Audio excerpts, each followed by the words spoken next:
네, 이번 영상은 수면 관리를 어떻게 하는지 한번 소개를 해보려고 합니다. 과연 최적의 수면 시간은 어느 정도일까요? 물론 본인의 체력과 상황에 따라서 설정을 하셔야 됩니다. 하지만 수험생이기 때문에 적정한 수면 시간도 당연히 있다고 생각을 해요. 그러면 처음으로 시기별로 어느 정도 잘 것인지, 그리고 다음으로 낮잠은 어떻게 잘 것인지, 그리고 늦잠은 언제 잘 것인지, 그리고 상황별로 어떻게 잠을 잘 것인지, 마지막으로 잠을 깨는 방법은 어떤 것들이 있는지 한번 말씀을 드려보려고 해요. 많이들 아시는 상식적인 선일 수도 있지만 그래도 한번 말씀을 드리고 소개를 해보면서 리마인드를 해보시고 다시 한번 본인의 수면 관리가 잘 되는지 점검을 해보셨으면 좋겠어요. 그럼 먼저 시기별로 수면은 어떻게 하느냐.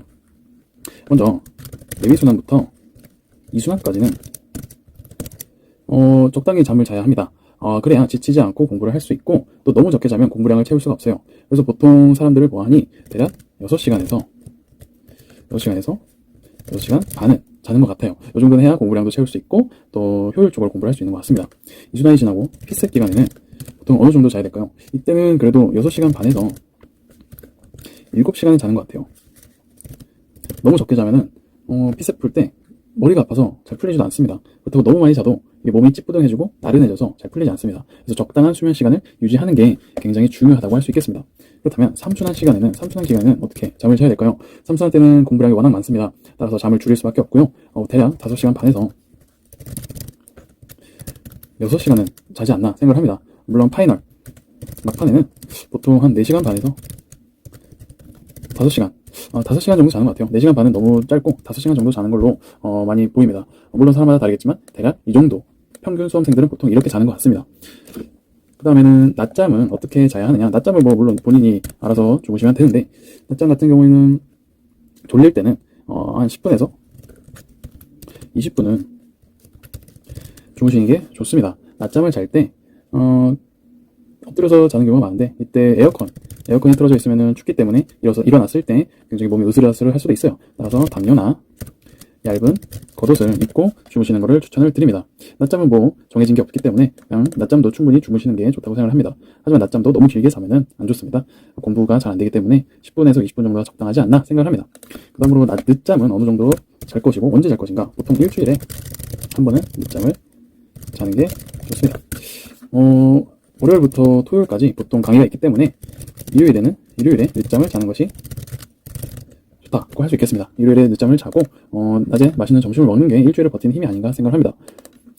저도 삼순환 때는 일요일에 꼭 늦잠을 자서 피로를 풀었던 것 같습니다. 이때 굉장히 늦잠 자는 게 좋다고 해요. 일주일에 한 번이라도 늦잠을 푹 자는 게 피로 회복에 좋다고 하니까 꼭 늦잠을 한 번은 자는 거를 추천을 드립니다. 상황별로 수면은 어떻게 하느냐. 상황이라 하면은 통학과 자취하는 경우에 상황이 다릅니다. 통학하는 경우에는 잠을 어느 정도로 자야 하냐. 강의 시간이나 공부 시작 시간을 맞추려면 일찍 일어날 수밖에 없습니다. 이럴 때는 왔다 갔다 쪽잠을 자야겠죠. 하지만 대중교통을 타면은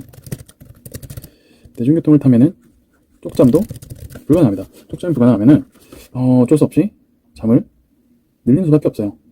만약 공부하는 도중에 계속 졸게 되고 효율이 계속 떨어지는 것 같으면 과감히 집 가는 시간, 퇴근 시간은 땡겨주세요. 퇴근 시간을 땡겨야 효율도 나고 공부를 하루 종일 괜찮게 할 수 있습니다. 그러고서 대중교통에서 짬을 내서 공부를 해주면 돼요. 이때도 짬 내서 공부를 할 때 저 같은 경우는 핸드북 암기, 행정법 암기, 행정 암기 이런 것들을 했습니다. 이럴 때도 충분히 공부 시간이 나오기 때문에 짬 내서 공부하는 것도 굉장히 좋다고 생각해요. 저는 보충이라고 써놨는데 잠 깨는 법. 자, 그러면 잠 깨기 방법은 어떤 게 있느냐. 잠을 깰 때 커피를 마시는 것도 있겠죠. 커피가 하루에